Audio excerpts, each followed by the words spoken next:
కీర్తన 9వ వచనాన్ని చదువుకుందాం.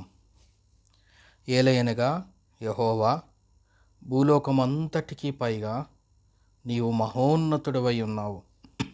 సమస్త దేవతలకు పైగా నీవు అత్యధికమైన ఔన్నత్యము పొంది ఉన్నావు.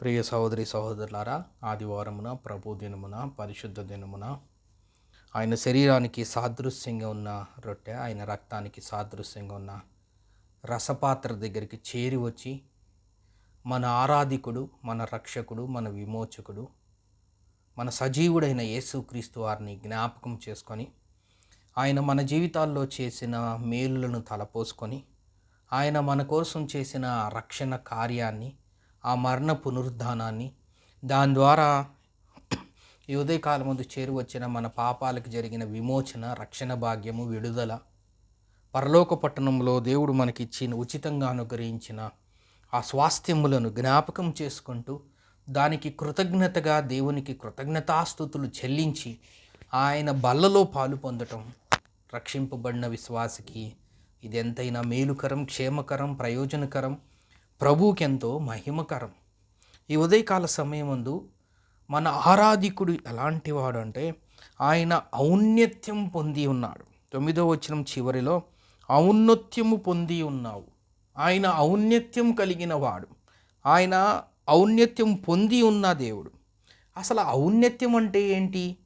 మనం చదువుకున్న మాటలో ఏలయనగా యెహోవా, భూలోకమంతటికి పైగా నీవు మహోన్నతుడవై ఉన్నావు. సమస్త దేవతలకు పైగా నీవు అత్యధికమైన ఔన్నత్యం పొంది ఉన్నావు. అసలు ఔన్నత్యం అంటే ఏంటి? ఔన్నత్యం అంటే గొప్పతనం, ఔన్నత్యం అంటే ఉన్నత స్థితి, ఔన్నత్యం అంటే మహోన్నతమైన స్థానం, ఔన్నత్యం అంటే శ్రేష్టత్వం, శ్రేష్టమైనది, శ్రేష్టత్వం కలిగింది. ఔన్నత్యం అంటే గాంభీర్యం, గంభీరమైన మాటలు అంటారు. ఔన్నత్యం అంటే మహా ఉన్నతం. ఔన్నత్యం అంటే ఊహకు అందనంత ఉన్నత స్థితిలో ఉండేదాన్ని ఔన్నత్యం అంటారు. మన ప్రభు, మన ఆరాధికుడు ఆయన ఔన్నత్యం పొంది ఉన్నాడు. అంటే ఆయన గొప్పవాడు, అంటే ఆయన ఉన్నత స్థితిలో ఉండినవాడు, అంటే ఆయన మహోన్నతమైన స్థానంలో ఉండినవాడు, అంటే ఆయన శ్రేష్ఠుడు, ఆయన గాంభీర్యం కలిగినవాడు, ఆయన మహోన్నతుడు, ఎవరు ఊహకు అందనంత ఉన్నత స్థితిలో ఉండినవాడు, అత్యధికమైన ఔన్నత్యం కలిగినవాడు. జనరల్గా లోకంలో మనం చూసినట్లయితే శారీరకంగా ఎత్తు ఉంటే, చాలా ఎత్తు ఉంటే ఔన్నత్యం అని చెప్తారు. ఒక వ్యక్తికి ఉన్న హోదా, ఒక అధికారాన్ని చూసి అత్యున్నతమైన హోదాలో, అత్యున్నతమైన అధికారం కలిగినప్పుడు ఆయన ఔన్నత్యమైన ఉన్నతమైన స్థానంలో ఉన్నాడంటారు. ఒక మనిషికి మంచి మంచి జ్ఞానాలు కలిగి ఉంటే ఆ జ్ఞానం అనే విషయంలో, ఆ గుణగణాలు అనే విషయంలో ఆయన అత్యున్నతమైన స్థానంలో ఉన్నానంటారు. అంటే శారీరక ఎత్తులో ఉంటే ఔన్నత్యం కలిగిన వాడుగా, ఒక అధికారం, ఒక హోదా వ్యక్తి కలిగి ఉంటే ఔన్నత్యం కలిగిన వాడుగా, ఒక జ్ఞానము, గుణగణాలు కలిగి ఉంటే అత్యున్నతమైన స్థితిలో ఉండినవాడుగా, సుప్రీం స్థితిలో ఉండినవాడుగా, అందరికంటే పైవాడిగా ఉన్నవాడుగా, అందరికంటే అధికారిగా ఉండినవాడుగా, అందరికంటే ఉన్నతంగా ఉండినవాడుగా, అందరికంటే ప్రథముడుగా ఉండినవాడుగా ఈ లోకంలో మనం చూస్తూ ఉంటాం. కానీ మన ఆరాధికుడు, ఇవన్నీ లోకంలో మనం చెప్పుకునే మాటలు, కానీ మన ఆరాధికుడు అత్యధికమైన ఔన్నత్యం కలిగినవాడు, అత్యధికమైన ఔన్నత్యం కలిగినవాడు. ఎలా అంటే భూలోకమంతటికి పైగా నీవు మహోన్నతుడు. ఆయన ఎంత ఔన్నత్యం కలిగినవాడు అంటే భూలోకమంతటికి పైగా మహా ఉన్నతుడు, ఉన్నతుడు, మహోన్నతుడు, భూలోకమంతటికి పైగా మహోన్నతుడుగా మన ఆరాధికుడు కనిపిస్తూ ఉన్నాడు. ఆయన ఎంత శ్రేష్ఠుడంటే, ఆయన ఎంత గొప్పవాడంటే, ఆయన ఎంత ఉన్నత స్థితిలో ఉండినవాడంటే, ఆయన ఎంత గంభీరమైన స్థితిలో ఉండినవాడు, ఆయన ఎంత శ్రేష్టమైన స్థితిలో ఉండినవాడంటే భూలోకమంతటికి పైగా ఉండినవాడు, పరలోక పట్టణములో ఉండినవాడు, అత్యున్నతమైన సింహాసనం మీద ఆసీనుడై ఉండినవాడు. 24 మంది పెద్దల చేత పూజింపబడిన స్థితిలో ఉండినవారు.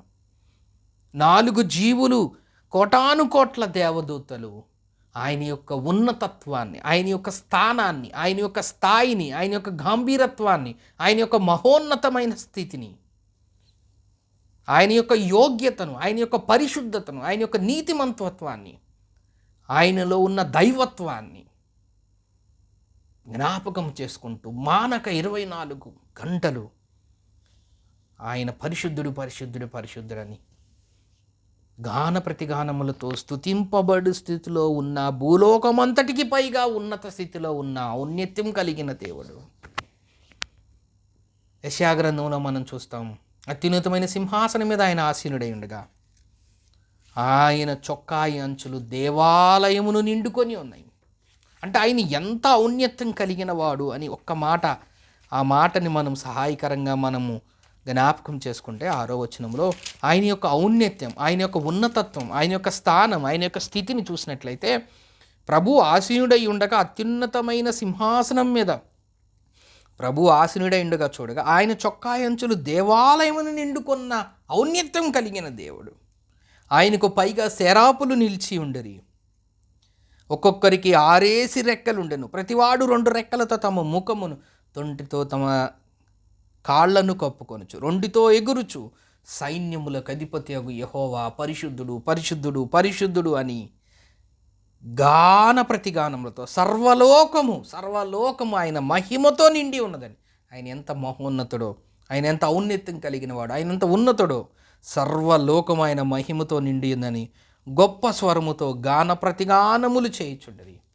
వారి కంఠ స్వరముల వలన గడప కమ్మముల పునాదులు కదులుచు, మందిరము ధూమము చేత నిండి ఉన్న స్థితిలో, భూలోకమంతటికి పైగా ఉన్న స్థితిలో ఆయన ఉండినవాడు. మనమైతే జిగటగల దొంగ ఊబిలో ఉండాలి. మన స్థానం, మన ఔన్నత్యం, మన గంభీరత్వం, మన గొప్పతనం, మన నీతి క్రియలన్నీ మురికి గుడ్డ వలె ఉన్నాయి. ఇది మన గొప్పతనం.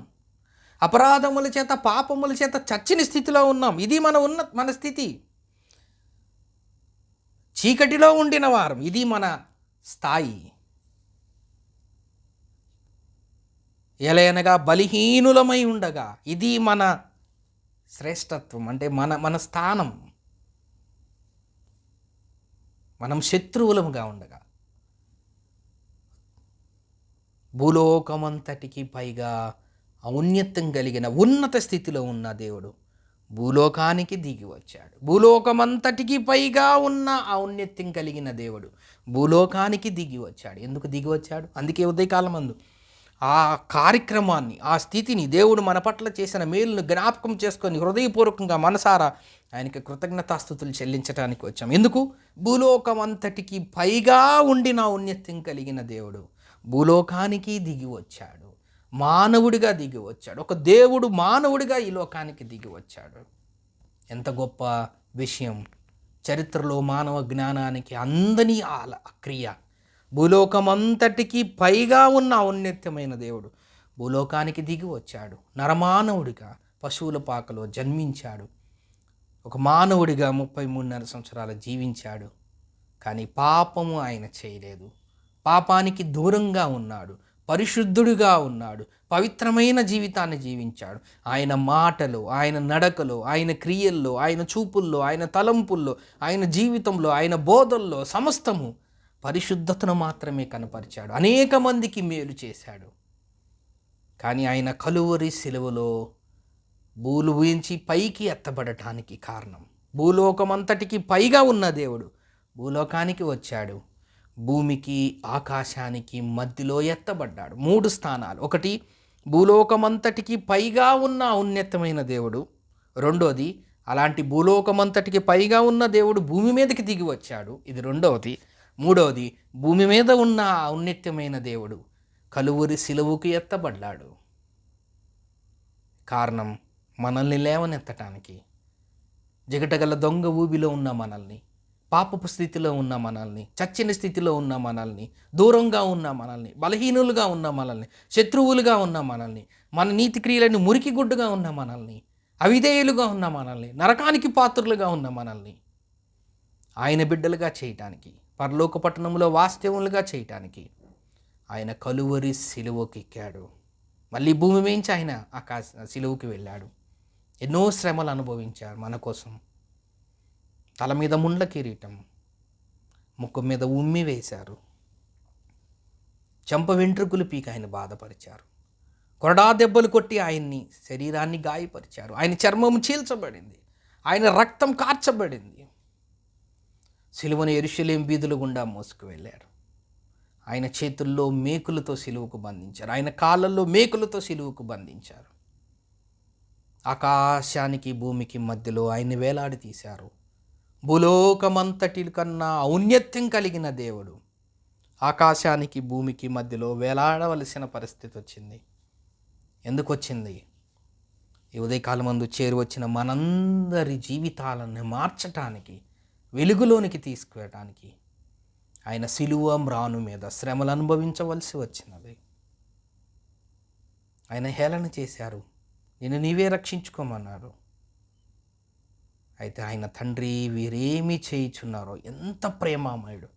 తన్ను హింసించిన వారిని, తన్ను కొట్టిన వారిని, తన్ను సిలివేసిన వారిని, మేకులతో బిగించిన వాడిని, ముళ్ళ కిరీటం పెట్టిన వాడిని, ముఖం మీద ఉమ్మి వేసిన వాడిని, చంప వెంట్రుకలు పీకిన వాడిని, పక్కలో బల్లెపోటు పొడిచిన వాడిని, హేళన చేసిన వారిని, కొడాలతో కొట్టిన వారిని, వీరేమి చేయుచున్నారో వీరెరుగురు గనక వీరిని క్షమించుము అని పలికిన గొప్ప ఔన్నత్యం కలిగిన మనసు కలిగిన దేవుడు. ఆయన ఎవరూ చంపలేకపోయారు, కానీ ఆయనే తన ప్రాణాన్ని కలువరి సిలువలో మనందరి కోసం అర్పించి సమాధి చేయబడి, ఆయన చెప్పినట్లుగానే ఆదివారమున, ప్రభుదినమున, పరిశుద్ధ దినమున, ప్రభుదినమున ఆయన 3వ దినమున ఆయన మరణాన్ని జయించి తిరిగి లేచాడు. విజయ వీరుడుగా మరణపు ముళ్ళును విరిచాడు, మరణాన్ని జయించి తిరిగి లేచాడు. మన పాపమును కొట్టివేశాడు, మనకు రావలసిన శిక్షను తీసివేశాడు. ఆయన యందు నమ్మకం ఉంచుట ద్వారా, మన పాపములు విడిచిపెట్టుట ద్వారా ఆయన కార్చిన అమూల్య రక్తధారలో మనల్ని అందరినీ కడిగి శుద్ధీకరించి పరిశుద్ధులుగా చేసి ఆయన జనాంగంగా చేసి సంఘముగా కట్టారు. ఇప్పుడు ఈ ఉదయకాలమందు మనం అందుకే చేరువచ్చాం. ఇప్పుడు మనం ఎవరు అంటే, భూలోకమంతటికి పైగా ఉన్న దేవుని సన్నిధిలోకి వెళ్ళటానికి అర్హత పొందిన జనాంగంలో మనం ఉన్నాం. ఎంత గొప్ప శ్రేష్టమైన ధన్యకరమైన జీవితాన్ని దేవుడి ఉదయకాలమందు చేరువచ్చిన మనకి దయచేశాడు.